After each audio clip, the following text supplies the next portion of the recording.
নারায়ণগঞ্জের রূপগঞ্জ উপজেলায় আধিপত্য বিস্তারকে কেন্দ্র করে ছাত্রদল ও যুবদলের দুপক্ষের কর্মী সমর্থকদের মধ্যে সংঘর্ষে গুলিবিদ্ধ যুবদল কর্মী মামুনের মৃত্যু হয়েছে। জানা যায় মাঝিপাড়া এলাকায় মঙ্গলবার বিকেলে নিষিদ্ধ সংগঠন ছাত্রলীগের ভুলতা ইউনিয়নের সাবেক সাংগঠনিক সম্পাদক সাব্বির হোসেন খোকাকে আটক করে স্থানীয় জনতা। পরে সেখানে লোকজন নিয়ে হাজির হন জেলা ছাত্রদলের সাবেক প্রচার সম্পাদক জাহিদুল ইসলাম বাবু। এ সময় তারা খোকাকে ছাড়িয়ে নেওয়ার চেষ্টা করলে যুবদল ও ছাত্রদলের নেতাকর্মীদের মধ্যে সংঘর্ষ বাধে। ছাত্রলীগের এক লোক ওলা মানে আটকাইছে, কানে ভরায় বাবু আইয়া গুলি কইরা আমার ভাইয়ের মাইরা লাইছে। এমনিতেই আমি সামনে গিয়ে আগাইছি মধ্যে একটা ইয়ের মধ্যে কুন্ডার 3টা লোক, একটা হ্যান্ডব্যাগ পরনা আর 2টা নোমাল। তাই আমি একটা শিউরেছি বাবু যে গুলিটা করতে এসে বাবু।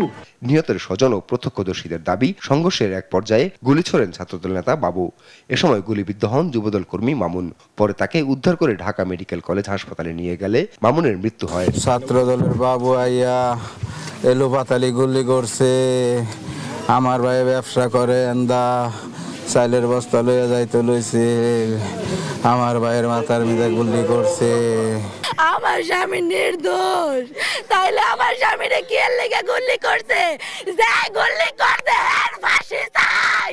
এই ঘটনায় ইতোমধ্যে 16 জনের নাম উল্লেখ সহ 29 জনের বিরুদ্ধে রূপগঞ্জ থানায় হত্যা মামলা করেছেন নিহতের ভাই বাদল। পুলিশ একজনকে গ্রেপ্তার করেছে, অন্যদের গ্রেপ্তারের চেষ্টা চলছে বলে জানিয়েছে পুলিশ।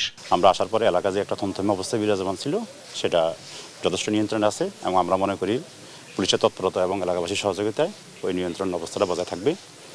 আর ঘটনার বিষয়ে তদন্ত আছে, আমরা আরো বিস্তারিত জানার চেষ্টা করব।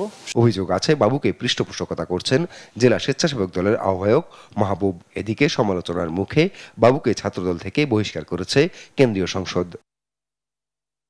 নিউজ ডেস্ক, দেশ টিভি।